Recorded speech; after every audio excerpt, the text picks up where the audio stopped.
ఈ సమయంలో ప్రార్థనా పూర్వకంగా మన హృదయాలను సిద్ధపరుచుకుందాం. ఎక్కడ ఇద్దరు ముగ్గురు కూడి నా నామములో ఏకీభవిస్తారో వారి మధ్యలో నేను ఉంటానని దేవుడు వాగ్దానం ఇచ్చారు. వాగ్దానం ఇచ్చిన దేవుడు నమ్మదగిన దేవుడు. ఆయన మన మధ్యలో ఉన్నారు కనుక ప్రార్థన చేద్దాం. పరిశుద్ధుడు, ప్రేమగల తండ్రి, కృప కలిగిన దేవా, దయగలిగిన దేవా, మీకు వందనాలు, స్తుతులు, స్తోత్రాలు అయ్యా. ఈ సమయంలో నీ వాక్య పాద సన్నిధి వద్దకు మేము వస్తున్నాం.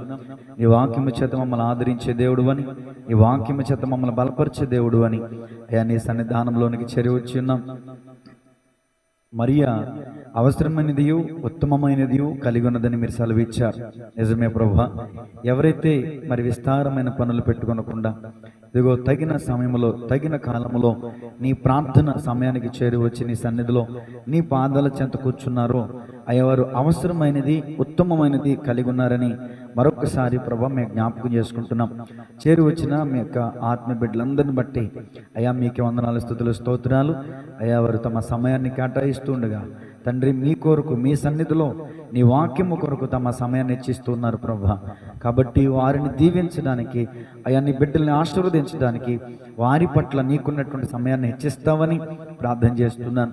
పరిశుద్ధ గ్రంథంలో ఉపవాసం ఉండి ప్రార్థన చేసి అయ్యా ఊరి తప్పించబడ్డారు, సింహాల నోళ్ళను మూసారు, అగ్ని బలాన్ని చల్లార్చారు, రాజ్యాలను జయించారు ప్రభా. మీకు వందనాలు, స్తోత్రాలు.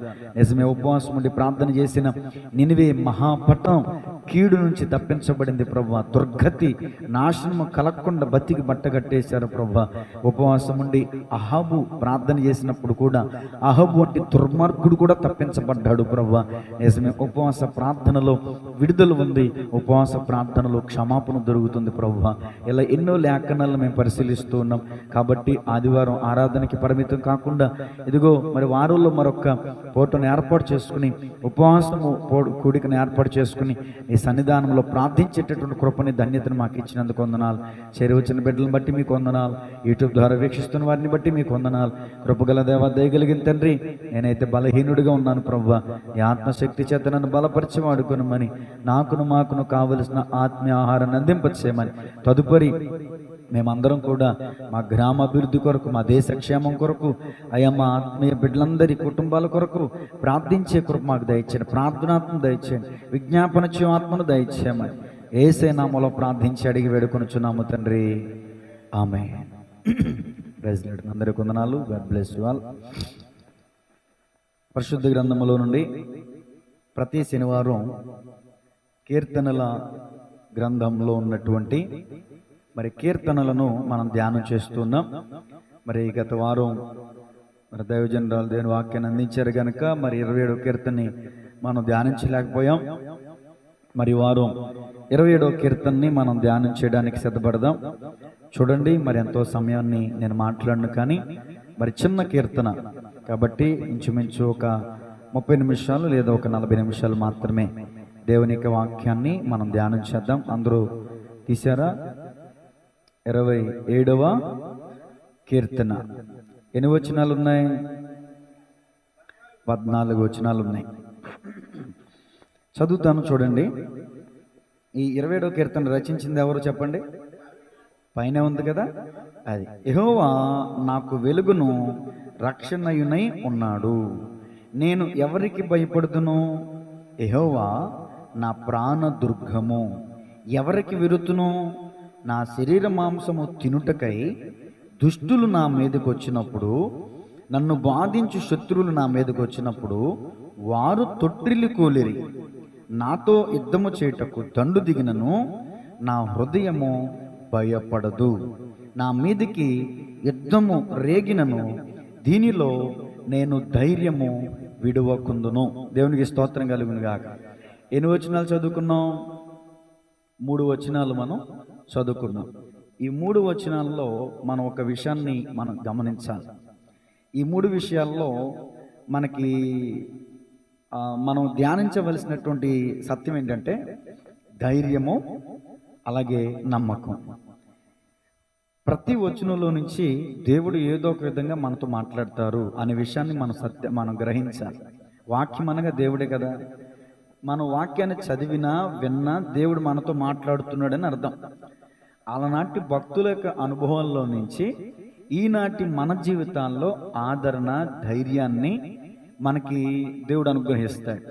కాబట్టి ఆ కాలంలో భక్తుడైనటువంటి కీర్తనాకారుని యొక్క జీవితంలో ఎలాంటి స్థితులు ఉన్నాయంటే, దుష్టులు తన శరీరాన్ని సైతం తినడానికి, ఏమండి, శరీరాన్ని తినే వాళ్ళని ఏమంటారు? నరమాంస భక్షకులు అంటారు.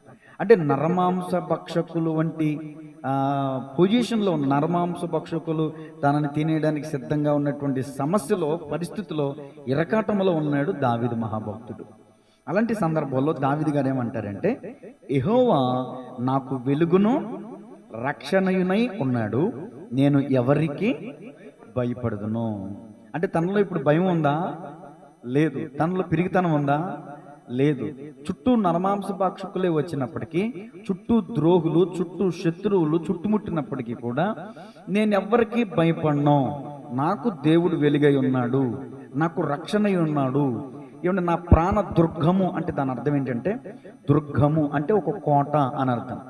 ఒక కోటలోనికి శత్రువు ప్రవేశించాలంటే చాలా కష్టం. అవి ఎత్తైన కోటలు, చాలా ఎత్తైనవిగా ఉంటాయి కదా, చాలా ఎత్తైనవిగా ఉంటాయి. దేవుడు మన పక్షంగా ఎలా ఉన్నాడంటే, యెరూషలేము చుట్టూ పర్వతములు ఉన్నట్లు ఆయన యందు నమ్మిక ఉంచిన వారి చుట్టూ ఆయన అలా ఉన్నాడంట. అంటే పర్వతాలు యెరూషలేం ప్రాంతానికి అందాన్ని తీసుకొస్తాయి. అంత మాత్రమే కాదు, శత్రువులు వాటిని ఎక్కి దిగాలి అంటే ఈలోపే ఈ ఇజ్రాయేలీల ప్రజలు సంసిద్ధత కలిగి ఉంటారు, సిద్ధపాటు కలిగి ఉంటారు. కాబట్టి ఈ యెరూషలేము చుట్టూ ఉన్న పర్వతాలు యెరూషలేముకి ఒక ప్రాకారంగా, ఒక రక్షణగా ఉన్నాయి. ఆ విధంగా భక్తుడు ఏమంటున్నాడంటే, దేవుడు నాకు ఆ విధంగా ఒక కోటగా ఉన్నాడు. ఆయన నాకు కోటగా ఉన్నప్పుడు, ఆయన నాకు రక్షణగా ఉన్నప్పుడు, ఆయన నాకు వెలుగుగా ఉన్నప్పుడు నేనెందుకు భయపడాలి? Question mark. నేను ఎవరికి భయపడదును? నా శరీర మాంసము తినుటకై దుష్టులు నా మీదకి వచ్చినప్పుడు, నన్ను బాధించు శత్రువులు నా మీదకి వచ్చినప్పుడు వారు తొట్టిల్లి కూలిరి. నాతో యుద్ధము చేయటానికి దండు దిగినను, ఒక వేల గుంపే వచ్చినప్పటికీ కూడా నా హృదయము భయపడదు. నా మీదికి యుద్ధము రేగినను దీనిలో నేను ధైర్యము విడవకుందును. ఈ మూడు వచనాలు మనకు నేర్పించే పాఠం ఏంటంటే, యోబు గారు తన గ్రంథంలో ఒక మాట రాశారు. నరుని దినములు భూమి మీద ఎలాంటివంట? యుద్ధ దినములు వంటివి కావా. నరులు శ్రమానుభవముకే పుట్టుచున్నారు. నిప్పు గాలికి ఎగురుచున్నట్లుగా నరులు శ్రమానుభవమునకే పుట్టుచున్నారు. అంటే యుద్ధంలోనికి వెళ్ళినటువంటి సందర్భం ఎలా అయితే ఉంటుందో, ఈ భూమి మీద ఉన్నటువంటి ప్రతి మానవుడి పరిస్థితి అలాంటిదే. ఈ రోజున కష్టం తీరిపోయింది అనుకుంటాకు లేదు. ఈ రోజున అమ్మయ్య ప్రశాంతంగా ఉన్నాం అనుకుంటాకు లేదు. మరలా రేపొద్దున ఏదో ఒకటి వచ్చి పడుతుంది.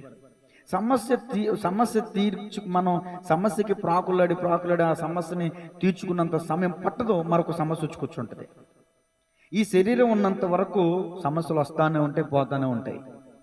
కాబట్టి మనం ఏం చేయాలండి? ఈ జీవితంలో మనం ఏం చేయాలి? ధైర్యాన్ని విడవకూడదు, భయాన్ని కలిగి ఉండకూడదు. భయపడాలి. ఎవరికి భయపడాలి? దేవునికి భయపడాలి. ఎవరికి భయపడకూడదు? మనుషులకి భయపడకూడదు. భయపడితే ఏమొస్తుందండి? సామెతల గ్రంథంలో ఒక మాట ఉంది, భయపడుట వలన ఉరి వచ్చును. ఏంటండి? ఉరి. కరోనా టైంలో ఒక ఆయనకి టెస్ట్ చేస్తే అతనికి నెగిటివ్ వచ్చింది. నెగిటివ్ అంటే దాని అర్థం ఏంటి? లేదని అర్థం. అతనికి ఇంగ్లీష్ అర్థం కాల. ఆ కంగారులో కరోనా నీకు వచ్చింది అని చెప్పేదేమో డాక్టర్ అని చెప్పి గుండెకి చచ్చిపోయాడు. అతనికి కరోనా లేదు, కానీ అతను ఎందుకు చచ్చిపోయాడు? కరోనా వచ్చిందేమో అని భయంతో గుండెకి చచ్చిపోయాడు.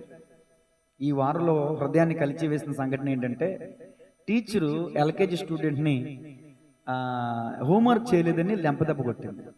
మనోడు వణికిపోతున్నాడు, వద్దు టీచర్ అని. నిజంగా చాలా బాధ వేసింది ఆ సన్నివేశం చూస్తే. నాకు కూడా కొంచెం బాధ కలిగింది. అంటే ఈ చిన్నపిల్లలను దండించడంలో కొంచెం నేను కఠినంగా ఉంటాను కదా, నేను కూడా కొంచెం చల్లించాను అనమాట. ఆ కుర్రోడు, చిన్న కుర్రోడు వెంటనే ఆ టీచర్ ఒళ్ళోనే కొట్టుకూలిపోయాడు, గుండాకి చచ్చిపోయాడు. భయం మనిషిని చంపేస్తుంది అనడానికి అదొక ఉదాహరణ. కరోనా అనేది ఒక ఉదాహరణ. మరొక మాట చెప్పమంటారా? భయపడటం వల్ల మనం చచ్చిపోవటమే కాదు, భయపడటం వలన ఇతరులకు కూడా మనం ఊరైపోతాం. ఇది మీకు ఎలా చెప్పాలంటే, ఇప్పుడు మోషే గారు ఉన్నారండి, ఇజ్రాయేల్ నడిపించే నాయకుడిగా ఉన్నాడు. ఇప్పుడు కనానును వేగు చూడడానికి 12 గోత్రాల్లో నుంచి 12 మందిని ఏర్పరిచి 12 మందిని వేగు చూడమని పంపించారు. ఈ 12 మంది వెళ్ళారు, వేగు చూచారు, ద్రాక్ష గెల పట్టుకొచ్చారు, అక్కడ ఉన్న ఫ్రూట్స్ తీసుకొచ్చారు, అక్కడ ఉన్నటువంటి సూచనలు అవన్నీ కూడా దృష్టిలో పెట్టుకున్నారు, తిరిగి వచ్చారు. తిరిగి వస్తే ఇద్దరు మాత్రం పాజిటివ్గా రెస్పాండ్ అయ్యారు. అంటే ఆ ప్రాంతాన్ని మనం పట్టుకుంటాం, ఆ ప్రాంతాన్ని పట్టుకోవడానికి దేవుడు మనకి సహాయం చేస్తాడు, ఆ ప్రాంతానికి మనం వెళ్ళి మనం విజయాన్ని పొందుతాం అని ఇద్దరు మాత్రమే చెప్పారు. మరొక 10 మంది ఏం చెప్పారు సంకీర్తన? అమ్మో, అక్కడ అనాయకులను చూసాం, వాళ్ళు ఎంత ఎత్తి ఉన్నారు, వాళ్ళ దృష్టికి మనం మెడతలాగా ఉన్నాం, అమ్మో అమ్మో అన్నారు. ఈ 10 మంది చెప్పిన సమాచారం విని అసలు మీరు అక్కడ చూడండి ఏముంటుందో. సంఖ్యాకాండం 14వ అధ్యాయం 1 నుంచి 3 వచనాలు. అప్పుడు ఆ సర్వ సమాజము ఎలుగెత్తి కేకలు వేశాను, ప్రజలు ఆ రాత్రి అద్దుగో ఈచుమార్చు. ఎందుకు ఏడ్చారు? ఆ 10 మంది చెప్పిన నెగిటివ్, ఆ 10 మంది చెప్పిన అశుభ సమాచారం, ఆ 10 మంది ఇజ్రాయేలు ప్రజలందరినీ కూడా భయక్రాంతులు అవ్వటానికి చేశారు. ఎప్పుడైనా కూడా మనం భయపడకూడదు, ఇతరులను భయపెట్టకూడదు.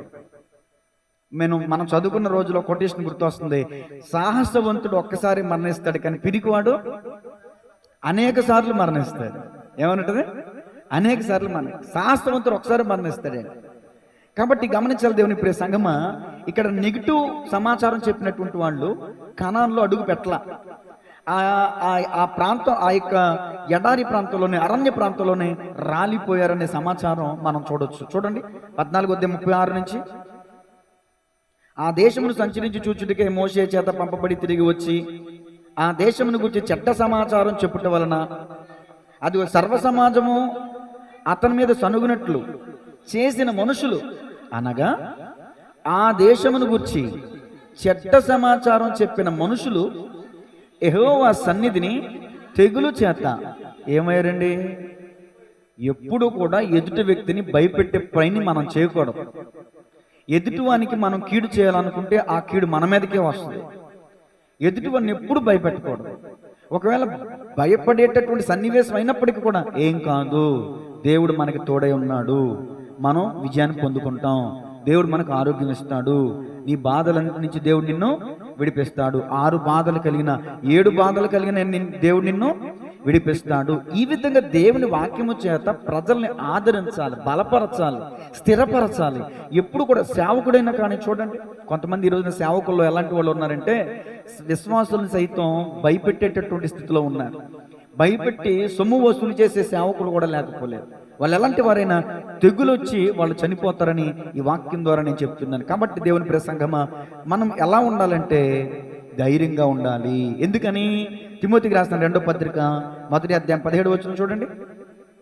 తిమోతికి రాసిన 2వ పత్రిక 1వ అధ్యాయం 7వ వచనం. దేవుడు మనకు శక్తియు ప్రేమయు ఇంద్రియ నిగ్రహము గల ఆత్మని ఇచ్చెను గాని, రాసుకోండి, పిరికితనము కలిగిన ఆత్మను.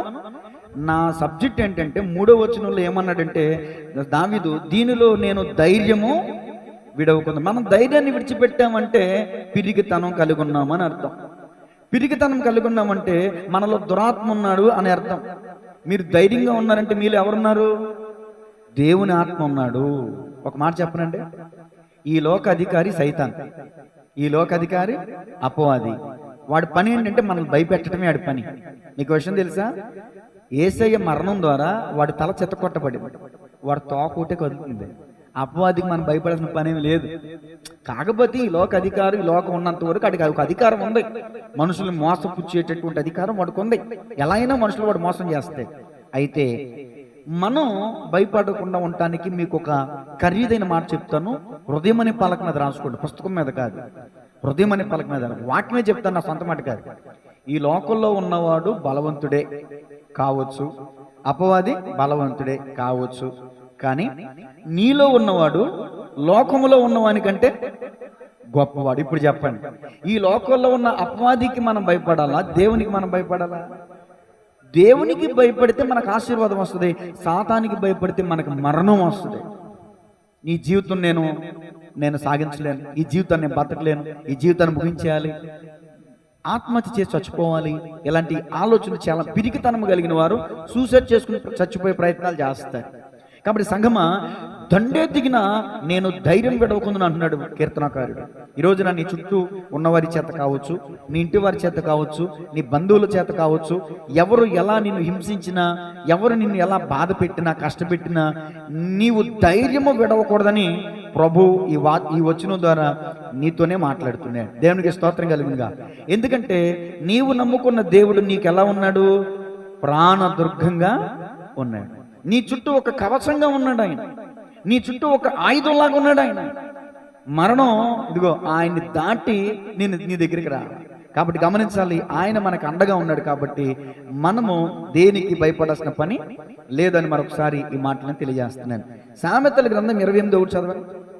ఎవరండి ధైర్యంగా ఉంటారంటే, సామెతల గ్రంథం 28:1, ఎవడనూ తరమకుండానే దుష్టుడు పారిపోవును, నీతిమంతుడు అదుగో సింహం వలె ధైర్యముగా ఉందురు. ఎవరు నీతిమంతులు చెప్పండి?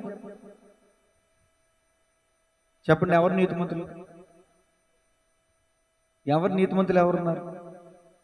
14వ కీర్తనలో ఉంది నీతిమంతుడు ఒకడును. మరి నీతిమంతులు ఎవరు లేరంటారా? రోమ 5:1 చూడండి. రోమపత్రిక 5:1, రోమ 5:1. కాబట్టి విశ్వాస మూలమున మనము నీతిమంతులముగా. ఇప్పుడు చెప్పండి, నీతిమంతులు ఎవరు?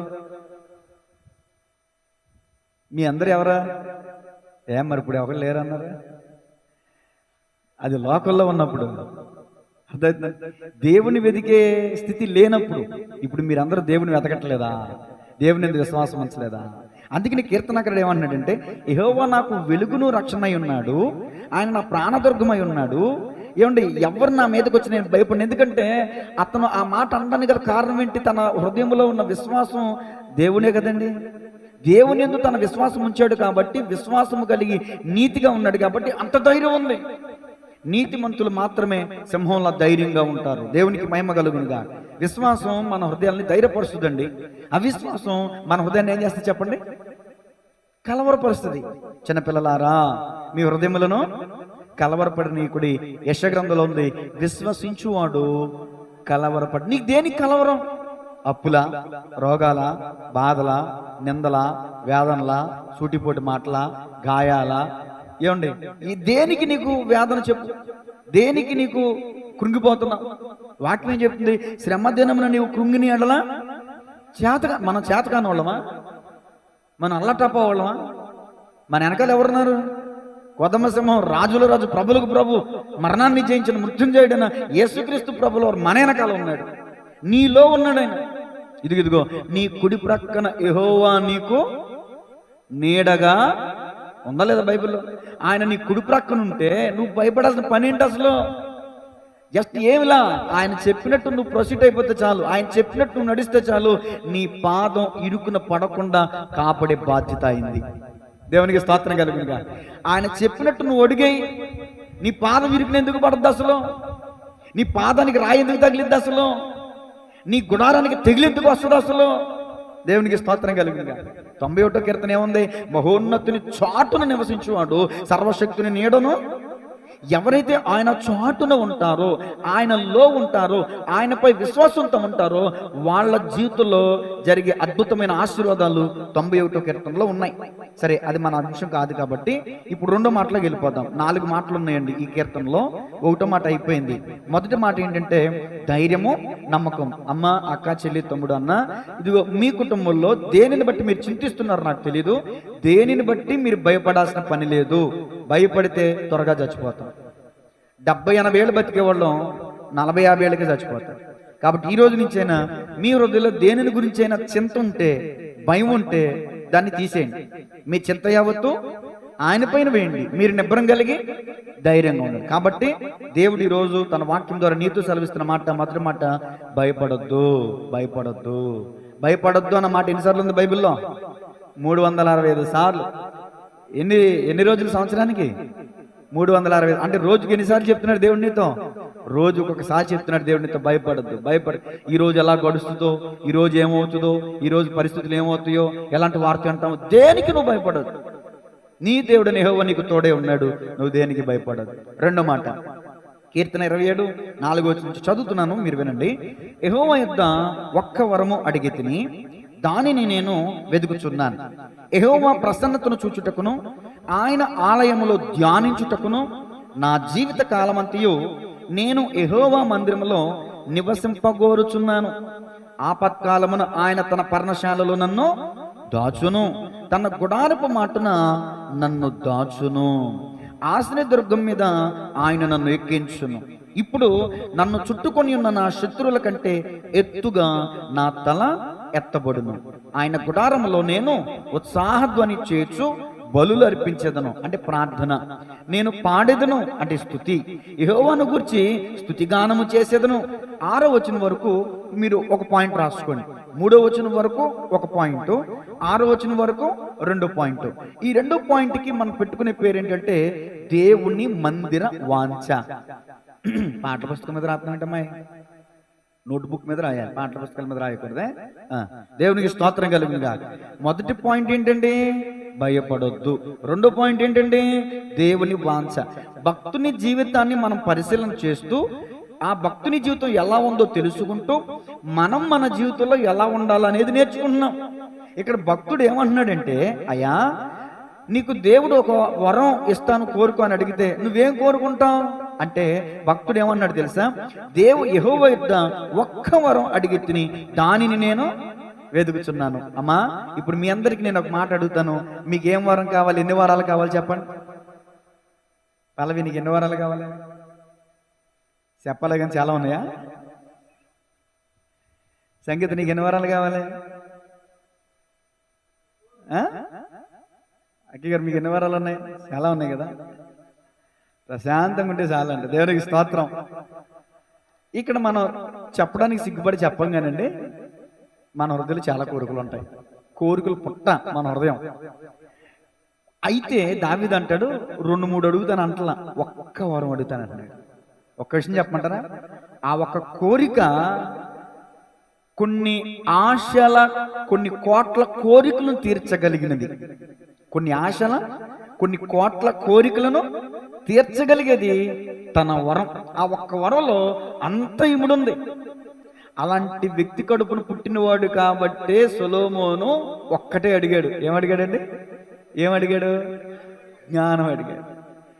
జ్ఞానంతో పాటు దేవుడు ఏం చేశాడు? సర్వము, అంటే ఒక్క జ్ఞానంలో సర్వం అది. మరి మనం కూడా దావీదు కుమారులమే కదా. మాటలు చెప్పాలంటే దావీదు కుమారుడైన యేసుక్రీస్తు, యేసుక్రీస్తు సంతానం ఇప్పుడు మనం. మరి మనం కూడా జ్ఞానం కలిగి ఒక్కటే అడగాలి. ఏంటో తెలుసా అండి? ఏంటో తెలుసా? ఒక్కటి ప్రాముఖ్యమైనది ఏంటో తెలుసా? ధనము కాదు, బంగారం కాదు, మేడమిద్దులు కాదు, ఆస్తిపస్తులు కాదు, ఎకరాలు కాదు, కానీ అవసరమైంది, ఉత్తమమైనది, ప్రాముఖ్యమైనది ఏంటంటే దేవుని సన్నిధి. చెప్పండి, దేవుని సన్నిధి. కొరాహు కుమార్తెలు చక్కగా కీర్తన రచించారు, నీ సన్నిధిలో సంపూర్ణ సంతోషం. ఇప్పుడు సహోదరి అడిగారు కదా ప్రశాంతత, అది ఎక్కడుంది? దేవుని సన్నిధిలోనే దొరుకుద్ది. టీవీలో దొరకదు, సెల్ ఫోన్లో దొరకదు, గేమ్స్లో దొరకదు, ఈ లోక సంబంధమైన కార్యకలాపాల్లో దొరకదు, బంధువుల దగ్గర దొరకదు. ఎక్కడికి వెళ్ళినా నీకు సమాధానం, నీకు శాంతి అనేది దొరకదు. పోనీ ఏ కిలో మార్ట్లోనైనా, ఏ కిరాణా షాపులోనైనా, ఏ డీమార్ట్లోనైనా అమ్ముతారు అని ఏదైనా బోర్డు మీరు పెట్టుంటే చెప్పండి, వెంటనే వెళ్ళిపోదాం, రేపే టికెట్ బుక్ చేస్తా. శాంతి దొరుకును, సమాధానం దొరుకును. ఎక్కడన్నా బోర్డు చూసారా మీరు? ఇదిగో ఇక్కడ బోర్డు ఉంది. ఏంటో తెలుసా? శాంతి దాత, ముక్తి ప్రదాత, సమాధాన కర్త. ఏంటండి? నీకు సమాధానం కలిగించేవాడు ఆయనే, నీకు శాంతిని అనుగ్రహించేవాడు ఆయనే. ఈ పిచ్చి ప్రజలు, పిచ్చి మనుషులు తెలియక శాంతి కోసం, ప్రశాంతత కోసం, మనశ్శాంతి కోసం ఎక్కడెక్కడికో వెళ్తారు. ఆ సహోదరి చెప్పినట్టు మనశ్శాంతి కోసం. అరే నువ్వు ఎందుకు తాగుతున్నావురా అంటే, మనశ్శాంతి కోసం. తాగితే మనశ్శాంతి వస్తుందా? తాగితే మనశ్శాంతి వస్తుందంటే భార్య, భర్త, పిల్లలు అందరూ కలిసి తాగొచ్చు కూర్చుని. దేవునికి స్తోత్రం కలిగింది. మనశ్శాంతి ఎక్కడ దొరుకుద్ది, శాంతి సమాధానం ఎక్కడ దొరుకుద్ది అంటే అది ఉన్న వ్యక్తి దగ్గరికి వెళ్తే మనకు లభిస్తుంది. ఆయన శాంతిదాత కాబట్టి, ముక్తి ప్రదాత కాబట్టి, సమాధానకరుడై ఉన్నాడు కాబట్టి, సమాధానములకు కారకుడై ఉన్నాడు కాబట్టి మనం ఆయన దగ్గరికి వస్తే మనకు సమాధానం దొరుకుతుంది. కాబట్టి నువ్వు ఎక్కడ ఉండటం ఇష్టం అంటే చూడండి, కీర్తన 84:10. ఈ రోజున చాలా మంది ఎక్కడెక్కడో గడపడానికి ఇష్టపడతారు, ఎక్కడెక్కడో ఉండటానికి ఇష్టపడతారు. కానీ కీర్తనకారుడు ఏమంటాడంటే, అయ్యా నీ ఆవరణములో ఒక్క దినము గడుపుట 1000 దినముల కంటే శ్రేష్టం. భక్తిహీనుల గుడారములో నివసించుట కంటేను నా దేవుని మందిర ద్వారమునొద్ద గడుపుట. మరి మీరు ఎక్కడ గడుపుతున్నారు, నేను ఎక్కడ గడుపుతున్నాను? మళ్ళీ మనం పరిశీలన చేసుకుందాం. బాబాయ్ మంచి నవ్వు వచ్చిందేంటి అనంగానే మీరు నవ్వారంటే మీ మనసులో ఏదో ఉంది. ఎక్కడ గడుపుతున్నారు మీరు? పొద్దున్నే లేచి ఆ 4 గంటలకు 5 గంటలు లేచి మై ప్రార్థన చేస్తున్నాడా బాబాయ్? మానేసడి మధ్య చేస్తున్నాడా? దేవునికి స్తోత్రం, మంచి సాక్ష్యం పొందుకున్నారు. అయితే దేవుని సన్నిధిలో గడపటం మనం నేర్చుకోవాలండి. దేవుని సన్నిధిని ఏమున్నదంటే నిత్య సుఖశాంతులు కలవు. అందుకనే కదండి ఇప్పుడు మోషే అరణ్య మార్గంలో ఉన్నాడు. ఏమండి, నేను రాను, మీరు వెళ్ళిపోండి, మీరు చేసే పనులకి నాకు కోపం వస్తుంది, నేను మీ వెంట వస్తే మిమ్మల్ని చంపేస్తాను, మీరు వెళ్ళిపోండి అన్నాడు దేవుడు. మోషే ఏమన్నాడు? నీ సన్నిధి మాకు తోడుగా రాని ఎడల మమ్మును తోడుకుని పోవద్దు, చావైనా బతుకైనా నీ సన్నిధి మాకు తోడై ఉండాలంతే. దేవునికి స్తోత్రం కలిగింది. అందుకని దేవుని వాగ్దానం ఏంటి తెలుసా? నా సన్నిధి నీకు తోడుగా వచ్చును. అది మనందరి వాగ్దానం. దేవుని సన్నిధిలో ఉండటానికి మళ్ళీ ఇష్టపడాలి. భక్తిహీనులాతో నివసించుట కంటెనో నీ మందిర వరణములో ఒక్క దినము గడుపుట 1000 దినాల కంటే శ్రేష్టమైనది. 1000 దినాల కంటే శ్రేష్టమైనది. శాశ్వత కృపను నేను తాళంచగా కానుకనైతిని నీ సన్నిధిలో. కానుకిచ్చానంటలా, కానుకైపోయాడంట. మీరు ఇక్కడ 100, 10, 10 కానుకేశారు, మళ్ళీ తిరిగి దానికి చూస్తారా? దాని గురించి ఆలోచిస్తారా? అంటే దాని అర్థం ఏంటంటే తన్ను తాను కానుకగా సమర్పించుకున్నాడు. ఈ పాట ఎవరు రాశారంటే ఏసన్న గారు రాశారు. ఏసన్న గారు ఒక మీటింగ్కి వెళ్ళటానికి కూడా ఛార్జీకి కూడా డబ్బులు లేవంటే, ఏదో కన్నీ కష్టంగా పరుగులు ఎక్కేసి వెళ్ళిపోయి స్టేజ్ మీద కూర్చున్నాడంట. జేబులో రూపాయి లేదంట. వాక్యానికి ముందు కానుకల పాట పాడుతున్నారంట. ఓ చిన్న బిడ్డ కానుకలు తీసుకుని అందరి దగ్గరికి వెళ్ళి సేవకుల దగ్గర కూడా వస్తుంటే ఏసన్న గారి దగ్గర కూడా స్టిక్ పెట్టిందంట. ఆ బిడ్డ ఇలా చూసాడంట, అన్నాడంట, కానికెత్తేనే వెళ్తాను అన్నట్టు కానికే అంటుందంట. తెలియదు కదా పాప. అరే నాన్న, నేను వాక్యం చెప్తాకు వచ్చాను రా, నేను ప్రార్థన చేస్తాను రా, వెళ్ళరా నాన్న అని పంపి అప్పుడు బాధతో కన్నీటితో కూడా నా దగ్గర డబ్బులు వేయడానికి లేవే అని చింతపడుతూ మదన పడుతూ ఆ ఆవేదనలోంచి బాధలోంచి పుట్టుకొచ్చిందే ఈ పాట. కానుకనైతిని నీ అంటే దేవుడు ఏమన్నాడంటే వారి పెచ్చోడా, అంటే నాకు క్షమించాలి, ఏసన్న గారితో నువ్వు కానుక వేయడం కాదు, నువ్వే కానుక అయిపోయావుగా, నీ జీవితాన్ని నాకు కానుక ఇచ్చావుగా, బాధపడమాకు అన్నాడండి దేవుడు. దేవునికి స్తోత్రం కలుగునుగా. ఆ విధంగా భక్తుడైనటువంటి కీర్తనకారుడు ఏమంటాడంటే, భక్తిహీనులతో నివసించడానికి నేను ఇష్టపడను, నీ మందిర ఆవరణములో గడపటం అంటే నాకు ఇష్టం. అయ్యా, ఒక్క వరం అడుగుతున్నా, దాన్ని నేను వెతుకుతున్నా. ఏంటి వరం? యెహోవా ప్రసన్నతను చూచుటకు, ఆయన ఆలయములో ధ్యానించుటకును నా జీవిత కాలమంతయు, ఒక్క ఆదివారమే కాదు, ఏంటండి ఒక శనివారం, ఒక శుక్రవారం, ఒక మంగళవారమే కాదు, నా జీవిత కాలమంతయు నేను యెహోవా మందిరములో నివసింపగోరుచున్నాను. అది దేవునికి స్తోత్రం. ఇంకో మాట చూడండి, కీర్తన 52:8 చూడండి. 52 కీర్తన 8వ వచనం. కీర్తనాకారుడు ఎలా ఉన్నాడు చూడండి.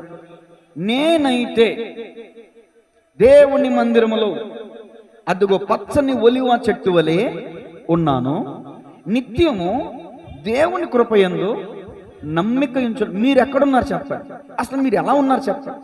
దురదగొండ చెట్టులాగా ఉన్నారా? పనికి మళ్ళీ వ్యర్థమైన చెట్టులాగా ఉన్నారా? లేదా ఒలివ చెట్టులాగా ఉన్నారు? ఒలివ చెట్టు ఏం చేస్తుంది? ఒలివ చెట్టు కాయలను ఇస్తుంది, కాయల నుంచి నూనె తీస్తారు, ఆ ఒలివ తైలముతో రాజుల్ని అభిషేకిస్తారు. ఒలివ తైలం శరీరానికి ఆరోగ్యానికి ఎంతో మంచిది. ఇక్కడ కీర్తనకారుడు అంటాడు, నేను దురదగొండి చెట్టులాగా ఉన్నాను అంటలేదు. కానీ ఈరోజు నేను ఎలా ఉన్నారని చాలా మంది ఇప్పుడు దురదగొంటాకుతో కొట్టుకునే వాళ్ళం ఒకప్పుడు. ఏంటి దురదగంటాకు కొట్టిన ఆ కాయల కాలర్లో వేసిన అక్కడ ఏమైపోయింది, ఎర్రగా దద్దుర్లు వచ్చేసి దురద వచ్చేసి పొద్దునుంచి సాయంత్రం దాకా బాధ. దురదగొండి చెట్టు బాధను కలిగిస్తుంది. చాలా మంది మనుషులు దురదగొండి చెట్టులాగా ఉంటారు. కానీ కీర్తనకారుడు ఏమంటాడంటే, నేను ఒలివ చెట్టులాగా, ఆరోగ్యకరమైన చెట్టుగా, ఇతరుల మేలు కోరే చెట్టుగా, ఇతరులను రాజులను అభిషేకించే తైలం ఇచ్చేటటువంటి చెట్టుగా నేనున్నాను అంటున్నాడు. దేవునికి స్తోత్రం కలిగిందిగా. కాబట్టి దేవుని మందిర వాంఛ కలిగిన కీర్తనాకారుడు, అందుకని అతను దేవుని కృప చేత దీవించబడ్డాడు. తన పిల్లలు తరతరాలు తన రాజ్య సింహాసన మందు ఒకడు ఉండక మానలేదు. ఇజ్రాయిల్ రాజ్యానికి యూదా రాజ్యానికి తేడా ఏంటంటే, ఇజ్రాయిల్ రాజ్యంలో ఇద్దరు ముగ్గురు వచ్చేసరికి ఆ వంశం పోతుంది, ఇద్దరు ముగ్గురు వచ్చేసరికి ఆ వంశం పోతుంది. కానీ యూదా రాజ్యాన్ని మీరు చూడండి, స్టార్టింగ్ నుంచి ఎండింగ్ వరకు దావీదు కుమారులలో ఒకడు సింహాసనం మీద ఉండక, అంటే తరతరాలు పిల్లలకి ఆశీర్వాద కారకుడిగా దావీదు ఉండటానికి గల కారణం ఏంటో తెలుసా? దావీదు దేవుని మందిరంలో ఉండటానికి ఇష్టపడేవాడు, దేవునితో గడపడానికి ఇష్టపడేవాడు, దేవునికి తను సమర్పించుకునేటటువంటి హృదయం కలిగినటువంటి వాడు. అందుకని ఒకసారి దావీదు దేవుని సన్నిధిలో కూర్చుని ఏమంటాడంటే, అయ్యా ఎంతగా నన్ను హెచ్చించుటకు నేను ఏ పాటి వాడినయ్యా అంటే. అతనికి ఇష్టం, సందు దొరికితే ఖాళీ ఉంటే చాలు వెళ్ళిపోయి దేవుని మందిలో కూర్చుని హృదయపూర్వకంగా నీళ్లు పానార్పణముగా పడినట్లుగా హృదయాన్ని కుమ్మరించేసుకునేవాడు అండి దావీదు. దావీదులో గొప్పతనం ఏంటి తెలుసండి? మానవ సహజం తప్పు చేయడం అనేది మానవ సహజం. కానీ తప్పును ఒప్పుకోవడం అనేది మంచి మానవత్వానికి సంబంధించింది, మంచి లక్షణం. అది దావీదులో ఆ లక్షణం ఉందండి. దేవుని సన్నిధిలో గడిపేటటువంటి అనుభవం కలిగిన వాళ్ళు ఏదైనా తప్పు చేస్తే మనస్సాక్షి గద్దించేస్తుంది. ఎదుటివాడు వచ్చి ఏలెత్తి చూపించనక్కర్లేదు, చూపించక మునిపే మన మనస్సాక్షి మనల్ని గద్దించేస్తుంది. అది దేవుని సన్నిధిలో గడుపుట ద్వారా మనకు వచ్చే మనస్తత్వం, మనకి ఉండే మనస్సాక్షి. భక్తిహీనులతో గడిపితే అలాంటి మనస్సాక్షి ఉండదండి, కఠినమైపోద్ది, వాతవేపుడు మనస్సాక్షి అయిపోద్ది. ఈ రోజున భక్తిహీనులతో గడపడానికి ఇష్టపడుతున్నారా, దేవుని మందిరంలో ఉండడానికి ఇష్టపడుతున్నారా? ఆలోచించుకోండి. తర్వాత 3వ పాయింట్, మరొక 2 పాయింట్లు ఉన్నాయి, చెప్పేసి ముగించేస్తాను. 7 నుంచి 12 వచనాలు ఒక భాగం నేను చదువుతాను, వినండి. 27వ కీర్తన 7వ వచనం. యెహోవా, నేను కంఠధ్వని ఎత్తి నిన్ను ప్రార్థించినప్పుడు నా మనవి ఆలకింపుము, కరుణతో నాకు ఉత్తరమిమ్ము. నా సన్నిధిని వెదుకుడని నీవు సెలవీగా, యెహోవా నీ సన్నిధిని నేను వెదకదినని నా హృదయం నీతో అనెను. నీ ముఖము నాకు దాచకము, కోపము చేత నీ సేవకుని తోలివేయకము. నా సహాయుడు నీవే, రక్షణకర్తవగు నా దేవా, నన్ను దిగనాడకము, నన్ను విడవకము. నా తల్లిదండ్రులు నన్ను విడిచినను, యెహోవా నన్ను చేరదీయును. యెహోవా నీ మార్గమును నాకు బోధింపుము. నా కొరకు పొంచి ఉన్న వారిని చూచి సరళమైన మార్గమున నన్ను నడిపింపుము. అబద్ధ సాక్షులను క్రూరత్వం వెళ్ళగ్రక్కువారును నా మీదకి లేచి ఉన్నారు. నా విరోధుల ఇచ్చకు నన్ను అప్పగింపకము. ఈ 7 నుంచి 12 వచనాల్లో దేవుని కనికరము కొరకు ప్రార్థన రాసుకోండి. మొదటి 3 వచనాలు భయము పడను నమ్మిక ఉంచి ఉన్నాను. 4 నుంచి 6 వచనాలు దేవుని మందిర వాంఛ. 7 నుంచి 12 వచనాల్లో దేవుని కనికరము కొరకు ప్రార్థన. ఇప్పుడు నేను అడుగుతాను, చెప్పండి, మన దేవుడు కనికరము కలిగిన వాడా కాదా? ద్వితీయోపదేశకాండంలో ఉంది కదండి, మన దేవుడైన యెహోవా కనికరము గలవాడు, దీర్ఘశాంతము గలవాడు. వచనాలు తీస్తే టైం సరిపోదు. దీర్ఘశాంతము గలవాడు, కనికరము గలవాడు. కనికరము కలిగిన ఆయన కనికరిస్తాడా, కనికరించడా? ఒకసారి ఎరుకో మార్గం గుండా వెళ్తూ ఉన్నాడు ఆయన. ఆ మార్గంలో త్రోవ పక్కన భిక్షగాడు భిక్షం ఎత్తుకుంటున్నాడు. కేకలో ఏళ్ళు వినబడుతున్నాయి. ఆ భిక్షగాడు అడిగాడు పక్కన ఉన్న వాళ్ళని, ఏంటి అలరేంటి అని అడిగితే అక్కడ వాళ్ళు చెప్పారు, నజరేయుడైన యేసు ఈ త్రోవలో వెళ్తూ ఉన్నాడు అని అన్నాడు. ఎప్పుడైతే ఆ మాట విన్నాడో ఒక కేక వేసాడు. ఏంటి ఆ కేక?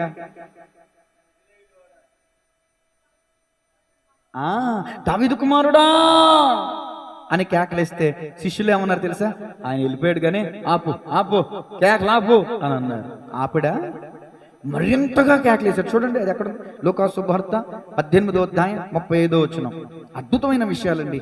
ఈ రోజున పక్క వాళ్ళు ఎవరు అక్కడ శిష్యులు సేవకులకు సాదృశ్యం. ప్రార్థన చేస్తూ అతను అరుస్తున్నాడంటే ప్రార్థన చేయడానికి సాదృశ్యం అది. ఆయన సమీపించినప్పుడు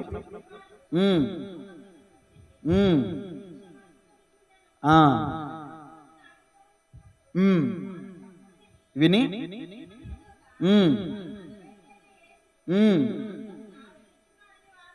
చెప్పిరి, యేసు దావీదు కుమారుడా, పిలిచాడా కేకలేసాడా? అంటే ప్రార్థన చేయడానికి సాదృశ్యం అన్నమాట. కేక అంటే ప్రార్థన చేస్తున్నాడు. ఊరకుండమని ముందర నడుచుచుండిన వారు వారిని గద్దించిరి గాని వాడు మరీ ఎక్కువగా దావీదు కుమారుడా నన్ను కరుణించమని కేకలు వేశాను. అంతటా యేసు నిలిచి వానిని తన ఎద్దకు తీసుకుని రమ్మనెను.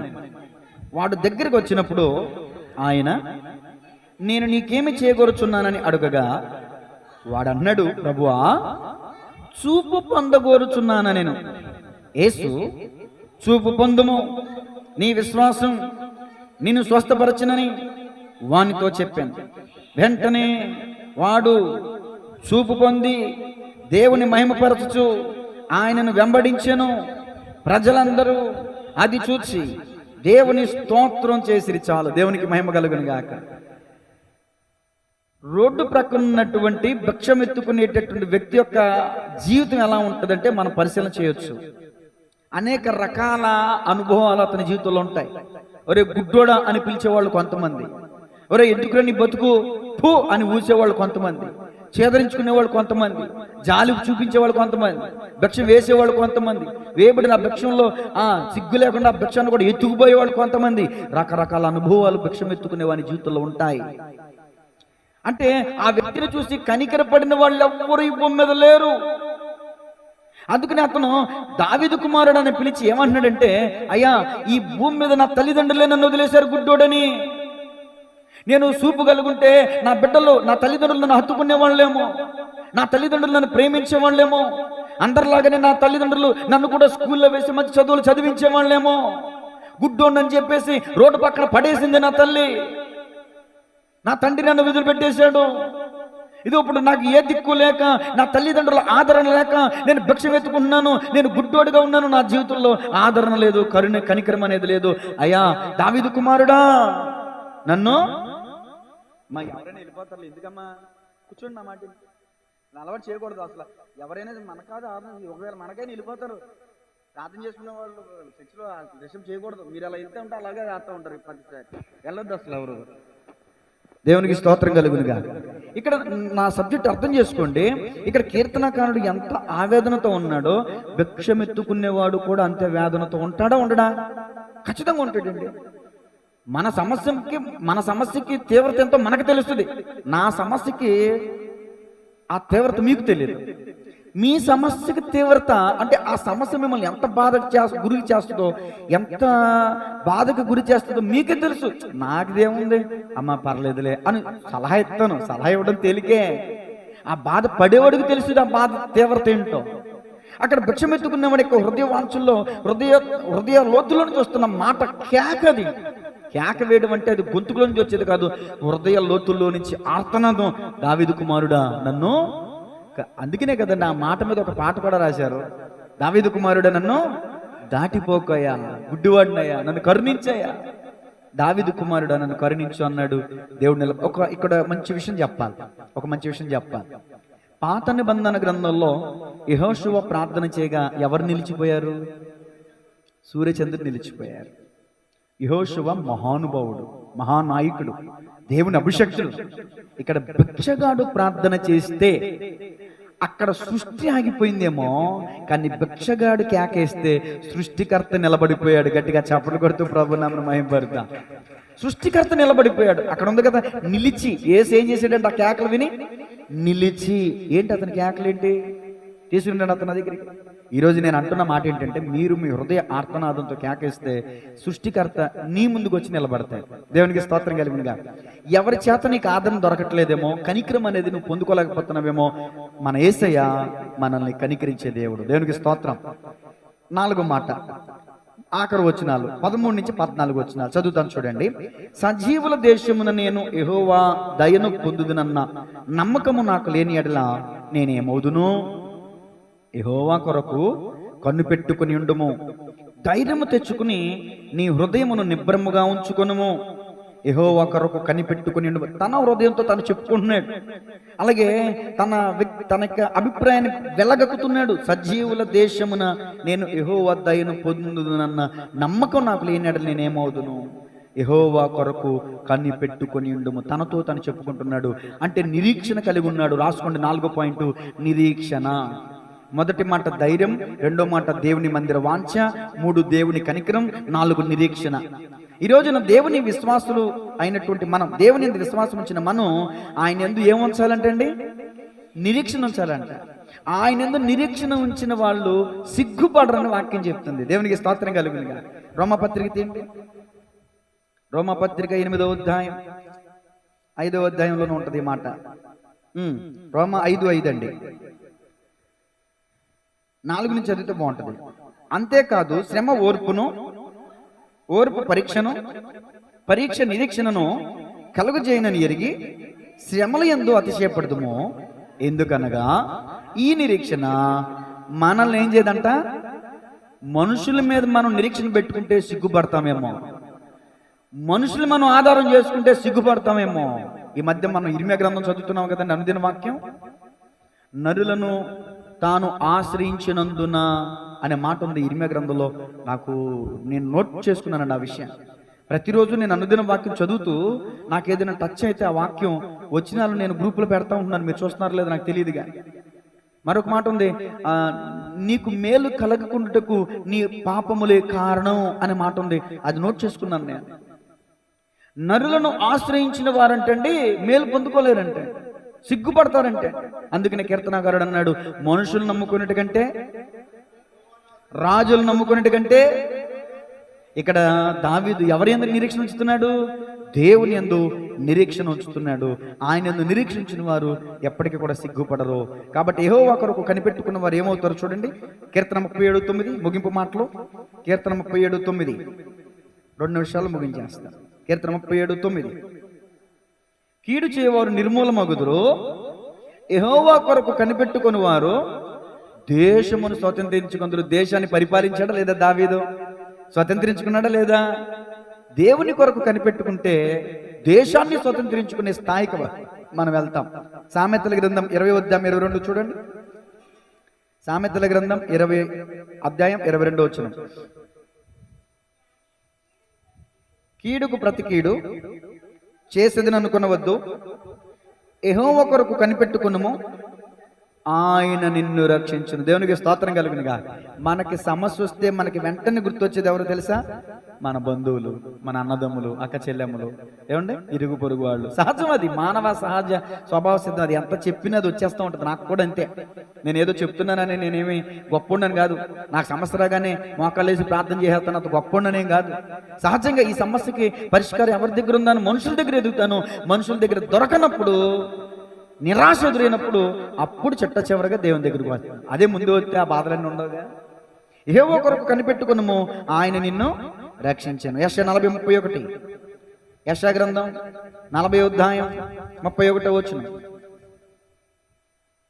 యెహోవా కొరకు ఎదురు చూచువారు నూతన బలం పొందుదురు, వారు పక్షిరాజుల వలె రెక్కలు చాపి పైకి ఎగురుదురు, అలయక పరిగెత్తుదురు, సొమ్మసిల్లక నడిచిపోదురు. ఇన్ని వచనాలు మీకు చూపించిన తర్వాత కూడా మీరు మనుషుల్ని ఆధారం చేసుకుంటారా, యెహోవాని ఆధారం చేసుకుని యెహోవా కొరకు ఎదురు చూస్తారా?